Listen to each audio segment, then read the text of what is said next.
السلام علیکم ورحمۃ اللہ وبرکاتہ۔ مستورات مائیں بہنیں میک اپ کے لیے کن کن چیزوں کا استعمال کر سکتی ہیں یا کن چیزوں کا استعمال نہیں کر سکتی؟ قریب 9-10 چیزیں ہیں، باقی اس کے علاوہ بہت سی چیزیں ہیں۔ تو ابھی 9-10 چیزوں کا ہم نے جمع کیا ہے کہ ان میں سے کن چیزوں کا استعمال کر سکتے ہیں، کن چیزوں کا استعمال نہیں کر سکتے۔ ہم ان کو فٹافٹ انشاءاللہ بیان کرتے ہیں۔ اس سے پہلے اس بات کو یاد رکھیں کہ بھئی یہ ویڈیو ان ماؤں بہنوں کے لیے ہے جو شرعی احکامات کو ڈھونڈتی ہیں اور ان کو تلاش کر کے عمل کرنے کی کوشش کرتی ہیں، ٹھیک؟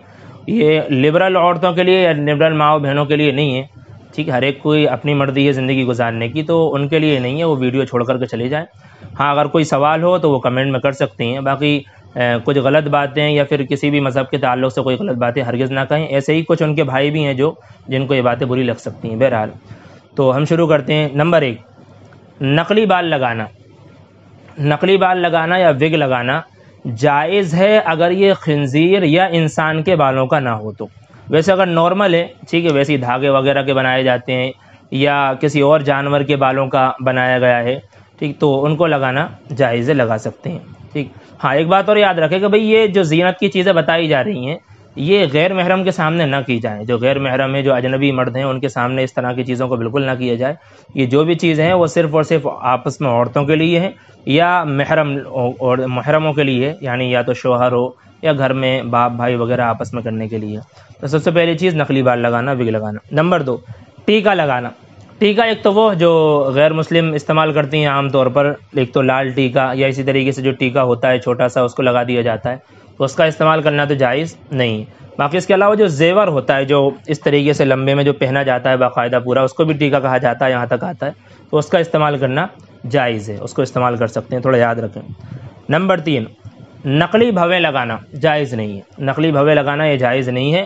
اسی طریقے سے بھویں بنوانا، جن کو آئی برو کہتے ہیں یا پھر آئی بیورو کہتے ہیں، مجھے صحیح سے یاد نہیں ہے نام، تو یہ بھی جائز نہیں ہے۔ حدیث شریف میں صاف صاف منع کیا گیا ہے، اور اللہ کے نبی صلی اللہ علیہ وسلم نے لعنت فرمائی ہے ایسی عورتوں پر جو اپنے بالوں کو تراشتی ہیں یا اسی طریقے سے بالوں کو جو کھینچتی ہیں، ان کے اوپر سخت لعنت فرمائی ہے۔ میں ان کا حوالہ بھی دے دوں گا۔ نمبر 4، لپسٹک لگانا۔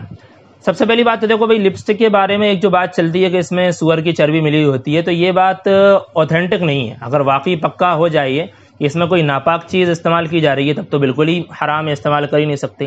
لیکن اگر جائز چیز استعمال کی جا رہی ہے تو اس میں یہ دیکھا جائے گا کہ اس میں کوئی ایسی چیز نہ ہو جو پرت بنا دیتی ہو۔ جیسے کہ آج کل جو لپسٹک آ رہی ہیں وہ پرت بنا دیتی ہیں ہونٹوں پر، بالکل پرت، کہ اس کی وجہ سے پانی اندر نہیں جاتا، تو اس میں آپ کا وضو نہیں ہو پائے گا، اور اگر وضو نہیں ہوگا تو پھر نماز بھی نہیں ہوگی۔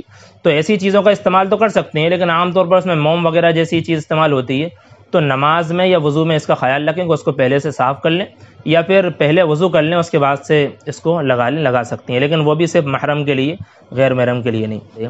بہتر ہے ان چیزوں کا استعمال نہ کیا جائے، اس میں کوئی پتہ نہیں کیا کیا چیزیں ملائی جا رہی ہیں۔ نمبر 5، بلیچ اور فیشیل کا استعمال کرنا جائز ہے، ٹھیک، کیونکہ یہ بھی ایک طرح سے پاؤڈر کے طرح ہوتا ہے۔ جس طریقے سے پاؤڈر استعمال کیا جاتا ہے یہ تھوڑا گہرا ہوتا ہے، اور اس سے بھی وہی بس یہی ہے کہ پرت نہ لگتی ہو کہ جس کی وجہ سے پانی اندر نہ پہنچ رہا ہو، ورنہ عام طور پر ہوتا نہیں ہے ایسا کہ اگر آپ نے بلیچ لگا لیا تو پھر چہرہ کون دھوتا ہے؟ کوئی نہیں دھوتا، اور اگر دھو بھی رہی ہیں تو پہلے ہی دھو لیں، وضو وغیرہ کر لیں، پھر بعد میں لگا سکتی ہیں۔ پرت اگر جم رہی ہے تو، نہیں جم رہی تو پھر کبھی بھی استعمال کر سکتی ہیں۔ نمبر 6، پرفیوم اور سینٹ کا استعمال کرنا۔ پہلی بات تو یہ کہ دیکھو بھئی پرفیوم بہت زیادہ ہائی نہ ہو کہ جس کی وجہ سے بہت زیادہ خوشبو پھیل رہی ہو۔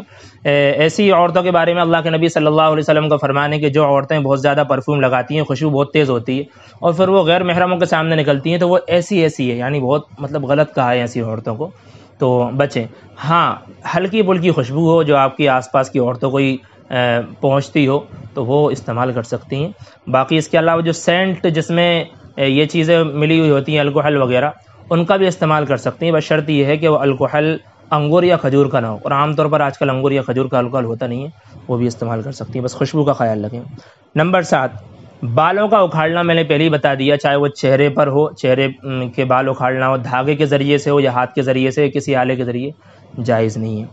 نمبر 8، نقلی ناخن لگانا، یہ بھی جائز نہیں، یہ بھی دھوکے کے قبیل سے آتا ہے۔ اور نمبر 9، ناخن پالش، یہ بھی استعمال کرنا جائز نہیں ہے۔ اس میں وجہیں مختلف ہیں، ایک وجہ تو یہ کہ یہ بہت دیر تک ٹکتا ہے جس کی وجہ سے آپ کا وضو نہیں ہوگا، دوسرا یہ غیروں کا شعار ہے، ایک طرح سے ایک علامت کے طور پر استعمال کیا جاتا ہے، تو وہ بھی استعمال نہیں کر سکتی۔